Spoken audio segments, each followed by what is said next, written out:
Coach Corey Wayne, and this is my video coaching newsletter. And the topic of today's newsletter is going to be, sometimes it's not meant to be. I've got an email here from a woman. She's 48 years old and dating a guy, or was dating a guy that was in his early 50s, about 4 or 5 years older. And this particular dude, before she met him 4 years ago, he had ended a 28-year marriage. In the last 15 years of the marriage, there was no sex at all. But this guy sounds like a pretty good dude in the fact that he still stayed faithful to his wife, even though 15 years ago, which would be 19 years ago, because it ended 4 years ago, she cut him off. No sex. That's terrible. So she started dating this guy, and he had only dated her and another woman since his marriage ended 4 years ago. And the woman that he was dating before her, things ended several months before they met, and apparently it was a long-distance relationship. And so after they were dating for 4 months, things were just like, she said, it was like the best sex she ever had. He made her feel beautiful, made her feel sexy. She fell head over heels in love with this guy. And then the woman he had been dating and broke up with, the one long-distance one, came back into the picture, and he started fading away. And then eventually he told her he wasn't ready for a relationship and blah, blah, blah. So she's told him to get in touch if things don't work out, and she asked my opinion on the situation and what she can or can't do and what the likelihood is that she may hear from this guy in the future and whether or not he's really a good match for her. So I got a quote that I wrote, and then we're going to go through the email. The quote says, "Instead of focusing on the amount of time your relationships last as a barometer of how successful they are, you should focus on being the best quality partner you can be and having high quality experiences together. The purpose of life is to enjoy it and to create great memories. Most people try to hold on to relationships that need to end or that should have ended a long time ago. They stay too long simply because they fear the unknown and worry about finding someone of equal or better quality, or they worry that the next person will be worse." That definitely describes me when I was married to my first wife. That was what I was thinking before I got married, because I was really considering breaking up with her, but I had no good role models. I couldn't go to my parents or anybody in my family because nobody in my family had a relationship that I thought was something that I wanted to imitate or emulate, and very few people I knew, as most of my friends didn't have a clue either. So there really wasn't a lot of people I could go to that had the kind of relationship I would want to have at the time. So I made a really bad decision and married her when in reality I should have broken up with her. All because I was too afraid that I was not going to find anybody better, or worse, the next person that came along would be worse than my wife. And she was a great girl. I was young, I was dumb, I was inexperienced, coming from the background that I came from. I did the best that I could with where I was at the time. So back to the quote, it says, "Most people try to hold on to relationships that need to end or that should have ended a long time ago. They stay too long simply because they fear the unknown and worry about finding someone of equal or better quality, or they worry that the next person will be worse. The only way the next relationship partner will be worse is if you settle. If you have high standards, then you understand the universal truth that it is simply a matter of time before the next great love of your life comes along, provided you don't settle by giving up or becoming impatient." And unfortunately, that's really what most people do.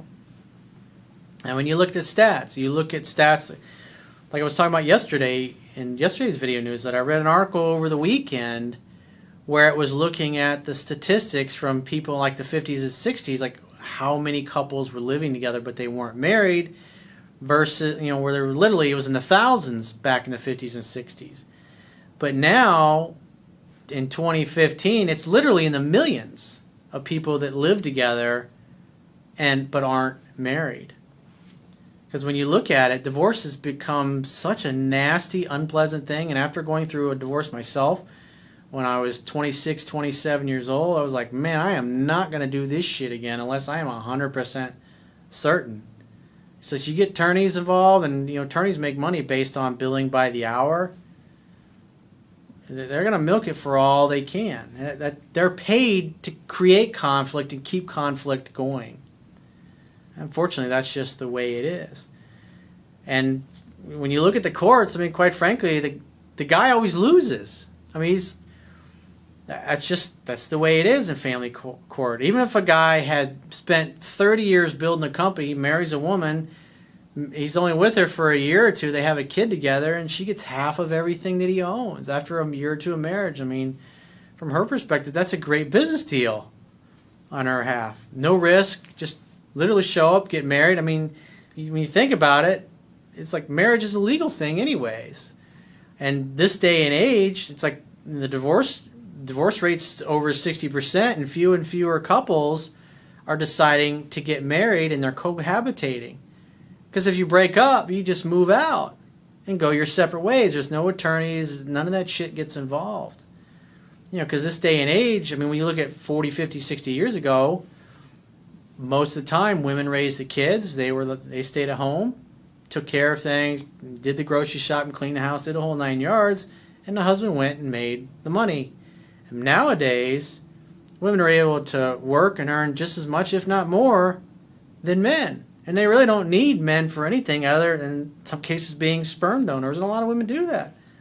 A lot of women get to the point where they're not married or they're not in a relationship, and they go to a sperm bank when they want to have kids.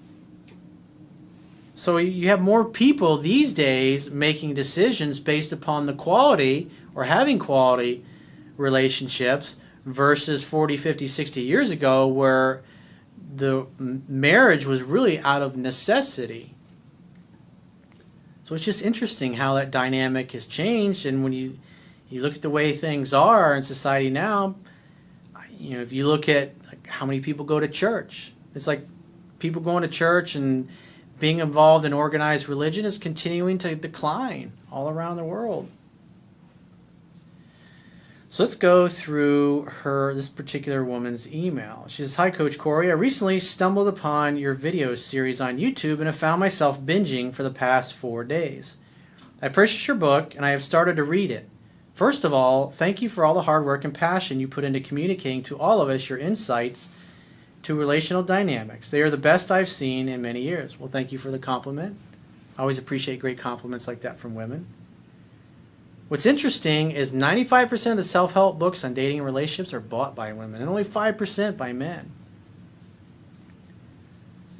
She says, "I'm a 48-year-old female that recently met a man who's 56 via Match.com. He sent me an email. We went out to a nice dinner date and we really liked one another's company and have been seeing each other exclusively almost every day for the last 4 months until he decided he wanted a break, not knowing how he felt and what he wanted." Well, at the end of the day, when someone says they're breaking up because they don't know what they want, the reality is they know what they want. They just know they don't want to be in a relationship. And people don't want to hurt each other's feelings, so they bullshit you. They lie. They're dishonest. And he may not have think he knew what he wanted, but the reality is, when we get further down the email, you'll see there's other woman was involved. That's what was really going on. Because the other woman came back in the picture who he was really in love with, and he was the one that got dumped. And rejection breeds obsession. So even though he had been dumped and he hadn't talked to this other woman in several months, he was still thinking about her in the back of his mind. And when she came back into the picture, because rejection breeds obsession, and he was more emotionally invested with her than he was with you, it's obvious why he's going to push you away and try to get the other one back. People buy based upon emotion, not logic and reason. Logic and reason would say, you live in the same city, sex is great, you've been together just about every day for the last 4 months since you met, but this other woman's out of town and she said there was no way she was going to move. But it doesn't matter. Logic doesn't have anything to do with it when it comes to matters of the heart. All has to do with emotions. He was in a 28-year marriage and has been divorced for 4 years now. His wife cheated on him, and he was denied sex and didn't stray from the marriage for the last 15 years of it. It's like the one I read the email I did yesterday. The woman cheated on this guy, and she had cut him off from sex 3 years prior. And for the last 6 months of their marriage, she was fucking one of her coworkers. And so here you got a woman who was denied this guy for sex for 15 years, but yet she was fucking somebody else, and he was still faithful to her. He's only had 2 relationships since, me and this other girl, and she lived long distance so far that she broke it off with him because it just wasn't working. He told me he really loved her, but she didn't want to move away from her family and her home. Several months went by, and then I entered into the picture. So you can imagine, he obviously wanted to keep the relationship going. She kicked him to the curb. He was with his wife. He stayed with her even though she refused to fuck him for the last 15 years, hoping things would change. So this tells you a little bit about his pattern. And like for me personally, growing up in a family where I never got hugs, never heard the words I love you from anybody in my family, on all sides of the family, all the grandparents, aunts, uncles. When you grow up in an environment like that, you're starved for attention and affection. And so like when I was in my teenage years and in my early 20s, I meet a woman that I was into. Maybe she had a boyfriend. Maybe she was single. I'd take the friendship route, or I'd get put in friend zone, and I would stick around hanging out thinking that eventually it was going to change. And that felt normal and natural to me because it felt exactly the way I did with the relationship I had with my mother and everybody else in my family. I wanted love, but I was denied it. So when I met women that I was into, but I was constantly being denied, it felt just like my family. So it was normal. I was literally emotionally conditioned to think and feel that way.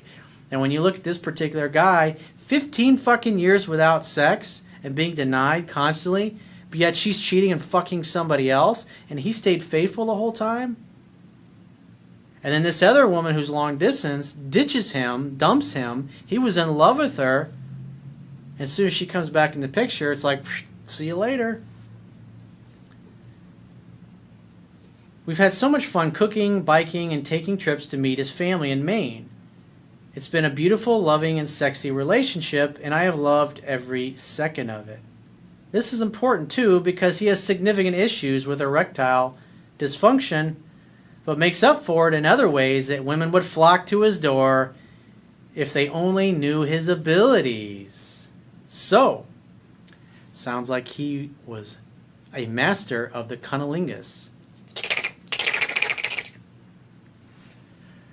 I am head over heels for this guy, and he was too into me, even saying that he loved me on a few occasions. However, in August, he started to talk with this girl again, becoming more distant with me. So think about it. Rejection breeds obsession. He has a pattern of being hung up and faithful to women who basically don't care about him. His ex-wife and this previous girlfriend. And you're all over him, giving him everything that he wants, but yet he's still thinking about the girl that blew him off because that's his pattern. He's literally emotionally, he probably learned this in childhood, and he doesn't even realize that this is how he's reacting. He literally was emotionally conditioned to think and feel that that was normal. And then therefore he gets into a relationship with someone like you, and it's completely foreign. Now if he'd have grown up in a happy, healthy household, he would have never stuck around with a woman that was making the effort, and as soon as his wife cut him off from sex, he would have been out the door and looking for somebody else because he loved and valued and respected himself, but obviously he didn't. And it's not your fault that he is this way. I'm pointing this out so you understand the nature of the creature that you're dealing with. In September, he decided to take a break with me. I was devastated because I fell in love with him. I cried for days, but then got myself together, and we ended up hooking up several times more. We have incredible sex. I have never in my life been pleasured more, felt more loved, or felt sexier than with him. I won him. I'm sure you do. Remember, rejection breeds obsession. Like attracts like. And if he's got that pattern, there's a good chance that you have the same pattern of being drawn or attracted to people who just cannot give you what you want. sometimes that's just the way it is. Sometimes you meet people and they're terrible at communicating. Sometimes people got intimacy issues. Sometimes people are just not faithful. They're not honorable. And when they're not happy or their needs aren't getting met, they have no problem going and getting it somewhere else. Or they're on a trip somewhere, and even though they may care about you deeply and love you and mean it and feel it, if they were taught, that's what they saw growing up, that's normal, natural behavior, that's the way they're going to behave. And it's just because of what they value. So since like attracts like, and this particular guy tends to get hung up on people who are disinterested in him, or that aren't making the effort, or that push him away and reject him, he's now done this to you, and there's a good chance that that may be part of your pattern as well. And it's understanding yourself and knowing yourself and why you do what you do and why you feel the way you feel can help you understand that, so you're no longer hijacked or powerless over what's happening to you. Nevertheless, I let him know that despite my love for him, I wasn't going to be an option. I wanted what I wanted. You spoke your truth. Good for you. It takes a lot of guts to do that. A lot of testicle fortitude, as Richard Marcinko says. Dick Marcinko, who's the founder of SEAL Team 6. And by the way, he's done some really great books. The Rogue Warrior, Strategies for Success. The guy was a great fucking leader. So I highly recommend those. I've got a few of them. If you go to my website and click the products tab, I've got a whole list of Amazon books and products that I recommend. Things I've read over last 25, 30 years of my life that are just really great books. I told him to get a hold of me if he changed his mind, and I'd love to see him. He responded that he would come by to drop off my bike as it's stored at his place and to see me when I return from a speaking engagement I have in New York. Just like I talk about in 7 Principles Get an X Back, because he pushed you away, he needs to make 100% of the effort to get you back. And therefore, I'd let him do 100% of the calling, texting, and pursuing from now on. Because he's probably hanging out with this other girl, exploring things with her. And that's why if you just focus, what is your outcome? What do you want? You want to have a great relationship with great sex, I assume, because of what you like. So write that down in your list of what you want in a person and what you don't want in a person. And if you focus on your outcome, then this particular guy, he just becomes a possibility. Because it sounds like he's a good, faithful guy and he's not going to cheat on somebody. But because of his pattern and because he's still hung up on this ex, obviously, it's obvious that he's gone back to her. And that's why if you focus on what you want and you continue to date and put yourself out there and you stay focused on that, eventually you will meet someone that can give you everything you want. And if this other woman has already pushed him away once, there's a good chance she'll push him away again. I mean, if it didn't work the first time around, 99% chance it's not going to work the second time around. But you can't sit around and wait and hope that that happens. Again, if you focus on your outcome and you move towards that, he'll either come back after he gets rejected again, or by then you will have met somebody else. So either way, you're going to get what you want. You'll either get somebody better, or this guy will come back. After he gets burned enough, then you got to let him know. It's like, hey, this chick, she's out of the picture. You want to date me, you're going to date me exclusively. If not, go back to this other girl. Call me if you change your mind. I'm not going to be your backup plan in case things don't work out with this other chick. That's what you should say to him. And she said, I said, great, see you then, good night. And I have not contacted him since, though it's killing me. Do not contact him. Scarcity creates value. And if he hasn't heard from you, I mean, look at the effect that his ex-wife had on him and this ex-girlfriend had on him. They were scarce. They were a scarce resource, and yet he stayed hung up on them. And so if you just let him go, and if things start to go sideways again with this other girl, which more than likely they will, he'll get back in touch. And if he's still hanging out with this other chick, you say, well, until that's resolved, you need to work that out with you and this other girl. I'm not interested in dating you while you're dating and sleeping with somebody else. If that's what you want, you need to let them know, and you got to stick to it. Remember, the strongest negotiating position is being able to walk away and mean it. The worst thing you can do is continue to call this guy and make an effort while he's hooking up this other chick, because then he's got nothing to lose. He's getting his cake and he can eat it too. And if you focus on your outcome on what you want, well, you can't get what you want by chasing after somebody who wants to be with somebody else. This way, he's got to be the one to earn another shot at dating you. Pun intended. What do divorced men ending long marriages think about relationships? How do I respond? Well, like I said, I'd let him do 100% of the calling, texting, and pursuing, and look at it from the perspective of he needs to earn another chance with you, not the other fucking way around. Make him make the effort. You were 100% into him. You were making all the effort that you were making, and he blew you off like you were not the best sex you ever had, and that's how he treats you? I don't think so. Let him make the effort. Let him, because this way he has to work for it. And if the other person things are not going well with her, then he'll gravitate towards you. Because again, people buy based upon emotion. If you make it easy, if you become an abundant resource in his life, he won't value you very much. But if you're completely scarce, meaning you've walked away and you're never looking back, he'll realize that unless he makes an effort, you're disappearing forever. As far as the bike, let him bring the bike back. I wouldn't call him and say, "Where's my fucking bike?"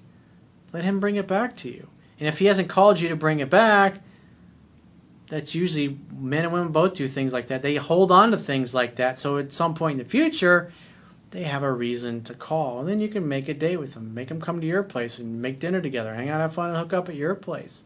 Make him come to you at least for the first 3 times in a row before you'll start going out and doing other things, because obviously you want some more cunnilingus. Obviously you like that because he's got skills apparently. So that's what I would do if I were you. I would definitely review the article I did, 7 Principles to Get an X-Back. But it took a lot of guts to go through what you went through and to say, give me a call if you change your mind. It's the right way to handle it. And at this point, that's all you can do. In the meantime, get back on the dating website. I think you said Match.com is where you met him. Get back on there. You'll meet somebody else. It's just simply a matter of time. But you got to put yourself in the game. You got to continue to circulate in order to attract what you really want. He may come back. He may not. But at the end of the day, if you stay focused on your vision and your mission for your personal life and what you want, whether it's him or some other dude that you haven't met yet, eventually it will happen. Of that much, I am sure. So if you'd like to get my help personally, the quickest way is to book a paid phone, Skype, or email coaching session. You can choose any of those options by going to my website, clicking the products tab at the top of your screen, and just follow the instructions for booking whichever option works best for you. And I will talk to you soon.